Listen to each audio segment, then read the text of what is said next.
Welcome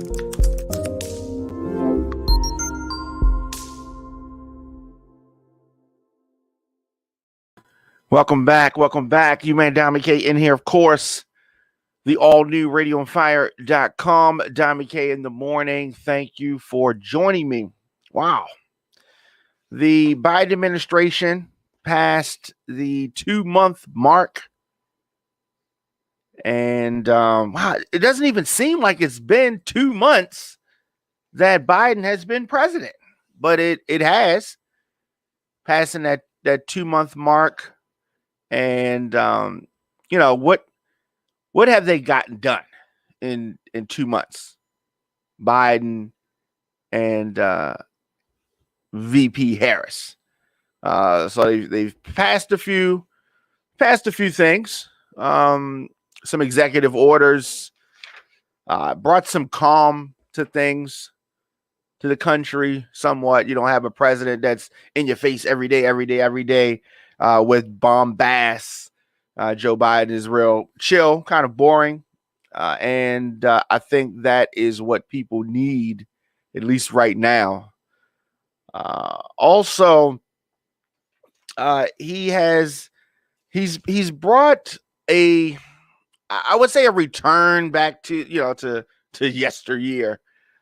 Donald Trump was the social media president. So as time continues to go on, of course, we're going to look at the Biden administration and what they have done. I do think that they are screwing up at the Mexican border. So Trump was no hero of the border. He actually oversaw the largest influx of illegal immigration in years. President Obama actually had things lower. They called him the deporter in chief. He enforced those laws that we had prior to the Trump administration. Well, what Joe Biden has done is he's really signaled that unaccompanied minors can come over. We will take care of them, and it's really, there's a pandemic going on anyway. So in different countries, people are not doing well, right? And they're coming to America. They were doing that during the Trump administration. But with the change of the Biden administration, it has really seen a relaxing of some of our laws at the border with regards to immigration. And the laws are already screwed up anyway. So the Biden administration in these 2 months has affected what's happening at the border. We definitely have to watch that. So I wanted to talk about the attack, the targeting of Black politicians in Baltimore specifically, but maybe in your city or maybe in your state. So here in Baltimore, the Mosbys, Nick Mosby, his wife, Marilyn Mosby, they're being targeted. A federal investigation into their finances is going on right now. And the right-wing media is trying to draw a line between corruption from other politicians, Black female politicians specifically, and they're trying to, connect Nick and Marilyn Mosby to people that have former mayors that have had issues with regards to finances in Baltimore. This is unfair, but this is done on purpose. They're doing this on purpose. And we cannot continue to sit by and let the white media target our politicians and not say anything or do anything. So Baltimore City Council President Nick Mosby was back on the job this week, back on the job now. In his first appearance since this federal criminal investigation into himself and his wife, these two, if you don't know, Marilyn Mosby is the city state's attorney, and their attorney, they have their own attorney who's advised them not to speak on this matter, which is smart advice. But their attorney is defending them against these federal criminal investigations into their finances. And A. Scott Bolden is their attorney. He's a frequent guest on Roland Martin Unfiltered. I believe he's out of the D.C. area. And so this investigation started under the Trump administration. And, it is the Mosbys targeted for various reasons. Bill Barr didn't like some of the things that Marilyn Mosby was doing. And it's disgusting how this is going down. They've consistently gone after Nick and Marilyn Mosby. Marilyn Mosby shooting to national prominence after the Freddie Gray murder at the hands of the police, and her bringing charges against some of those folks. So here's what they say. I mean, the attorney, A. Scott Bolden, he said that, so what? Ms. Mosby recently purchased a condo and a second home that she rents out when she's not there. So what? Mrs. Mosby earns a salary, has a savings, a lender, a credit score, all to support her family, and she has a legitimate ability to purchase properties and invest her money any way she chooses. She is no different than anyone else who do or have done the same. This should not be news, he says, nor does it merit a federal investigation. So what? So that's his thoughts on that. I tend to agree with that. When you look at, and I heard Larry Hogan, who I understand that black folks, for some reason, in Baltimore, are infatuated with Larry Hogan. I understand maybe they grew up watching Dukes of Hazzards and they want to bring back Boss Hogg. Like, I don't understand the infatuation with him. I honestly don't. But let's talk about the governor who was asked about this, and he acted like he was so concerned. Governor Hogan, he's so concerned. Oh, this is very concerning. Governor Hogan, who is one of the biggest hypocrites in Maryland government, Governor Hogan maintains stakes in dozens of real estate entities. Dozens. And people are acting like Marilyn Mosby and Nick Mosby having a condo and a rental property is a big deal. Governor Hogan, who opened his mouth earlier this week talking about the Mosbys, Governor Hogan has dozens of properties, right? But the white right media, they don't talk about that, right?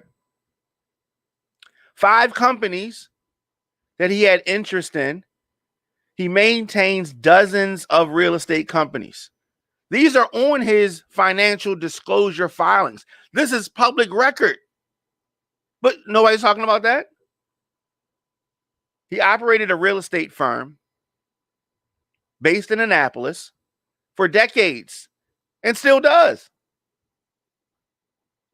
Right? Still does. Nobody says nothing. The black folks that are so infatuated with Boss Hogg, Governor Hogan, they probably won't even know about this, right? They don't care. We just wanted to vote for Boss Hogg. For what?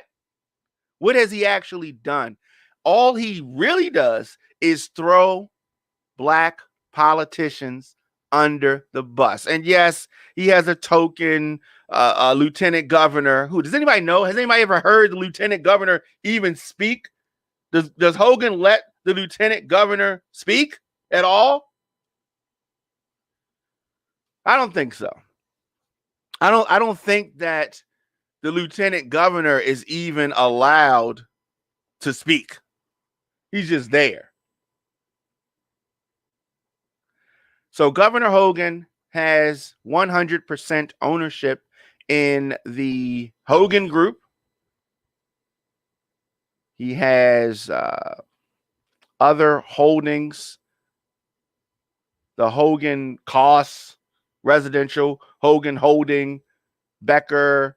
The trust also owns half of Hogan Development, which has partial ownership in 32 LLCs.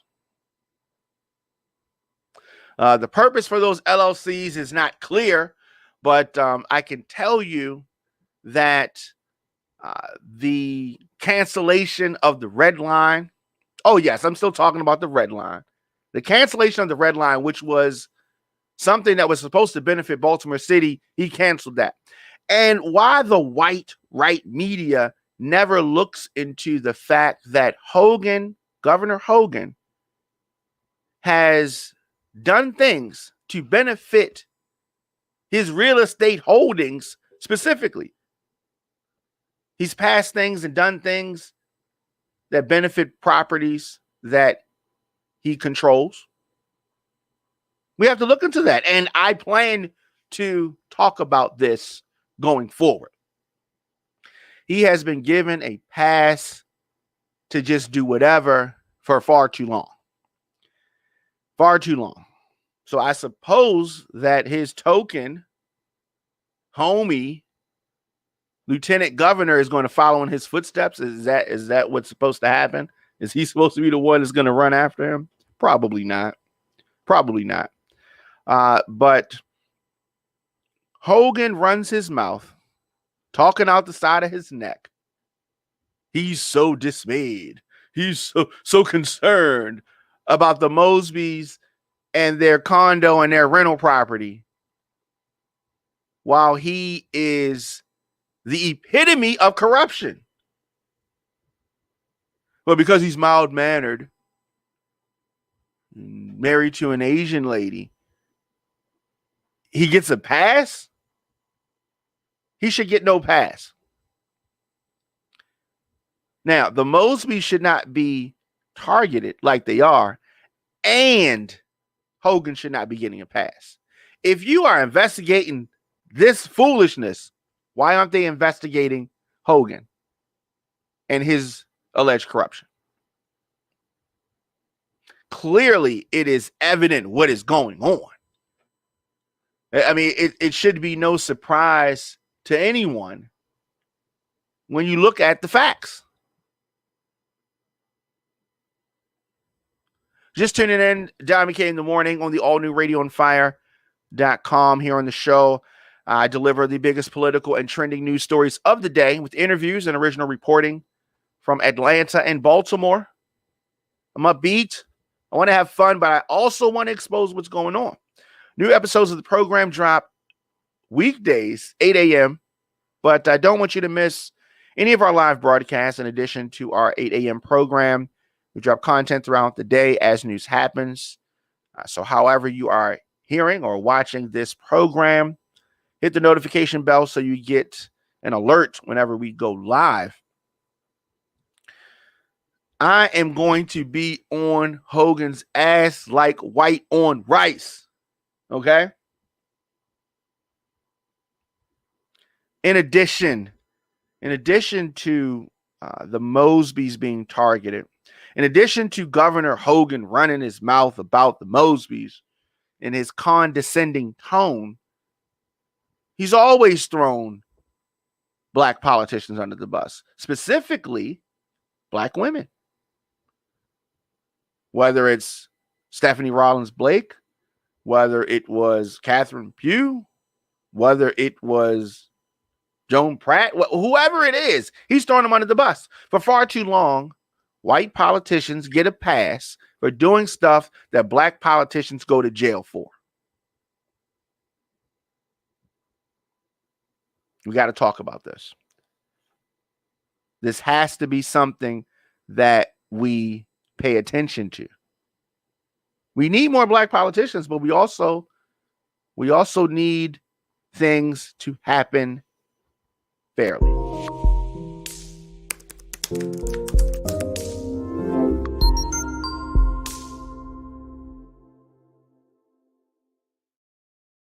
Diamond K in the Morning is now available on the WRF Radio app.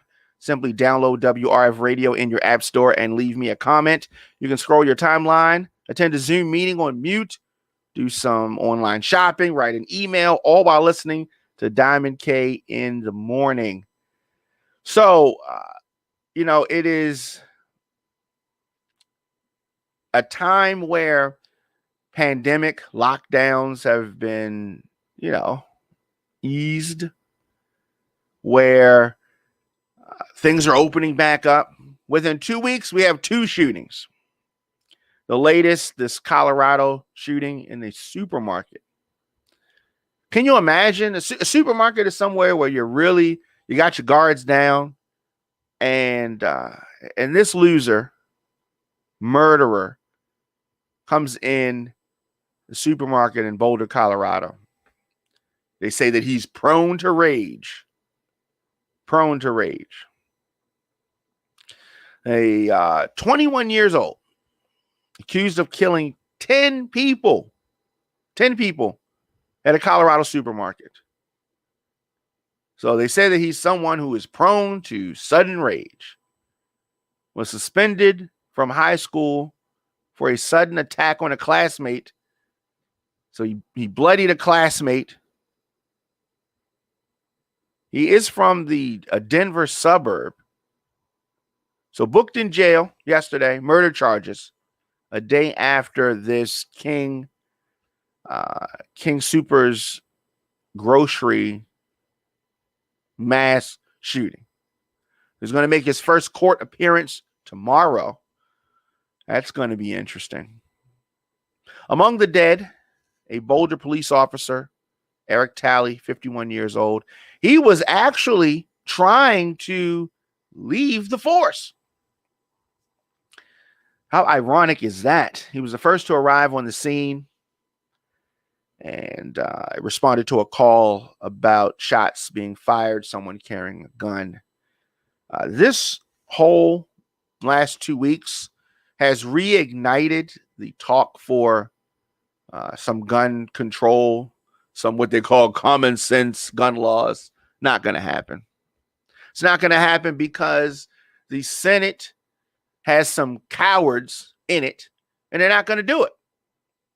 They're not going to do it because they're cowards, because of the lobbying of gun manufacturers. They're not going to do it. Some people want to do it, but you have corrupt politicians like Joe Manchin, supposed Democrats who are going to stop that.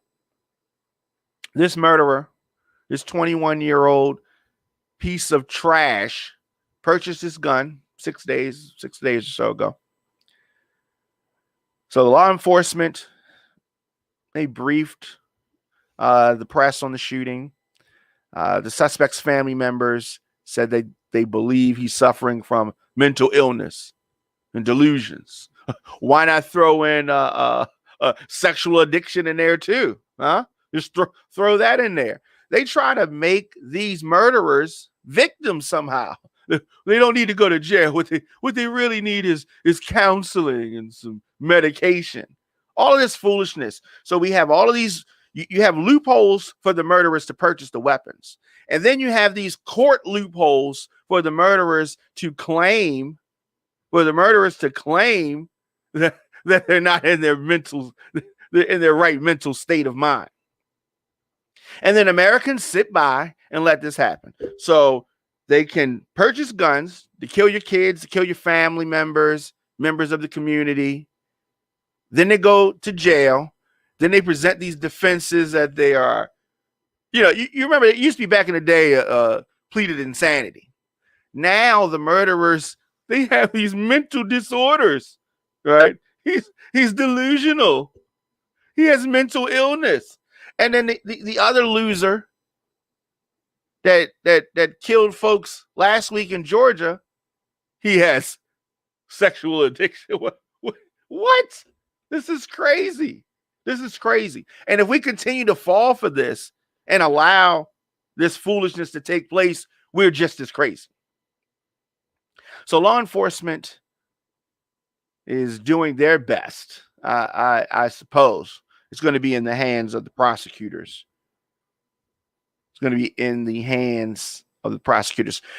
Let's know your thoughts in the comment section. Instagram, Facebook, Twitter, LinkedIn, TikTok, at The Diamond K Show, at Radio on Fire.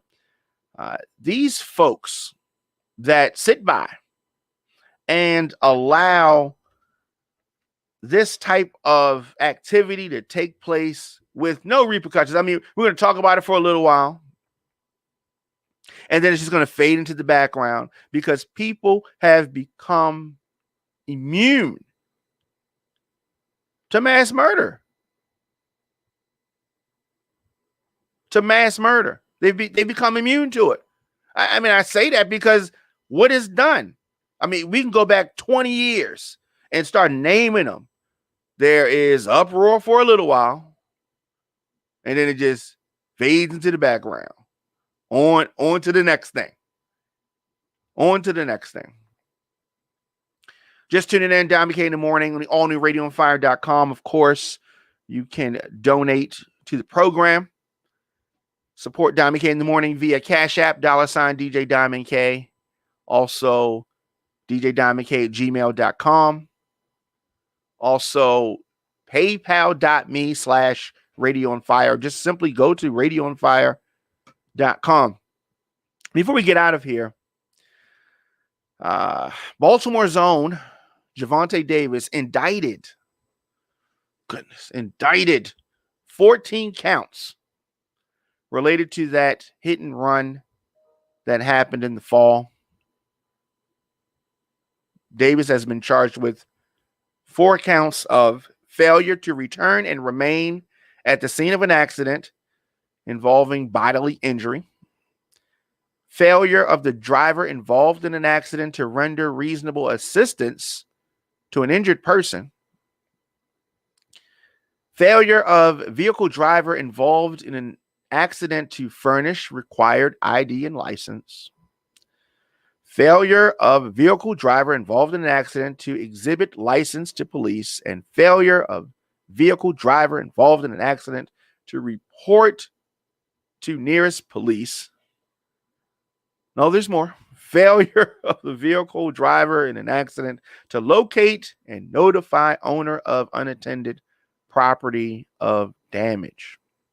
Failure of vehicle driver in an accident to furnish required ID information in writing on unattended vehicle. I didn't even know that was a crime. Person driving a motor vehicle on a highway on suspended license and privilege. Probably why he fled the scene. Person driving a motor vehicle on a highway on a revoked license and privileged. As I said, probably why he left the scene. And driving a motor vehicle on a highway without license and authorization, and driver fails to stop at a steady circular red signal. Wow, this is very unfortunate for the undefeated fighter. If convicted of all charges, he will face a maximum of 7 years and 55 days in prison. Hopefully this does not happen. There were 4 people inside of a Toyota. They were injured in this crash. They were transported to the University of Maryland Shock Trauma. And while the passengers' injuries are not threatening, the driver was believed to have suffered some serious injury. So what happened? According to police, car ran through a red light and struck the Toyota, which had the 4 adults in the car.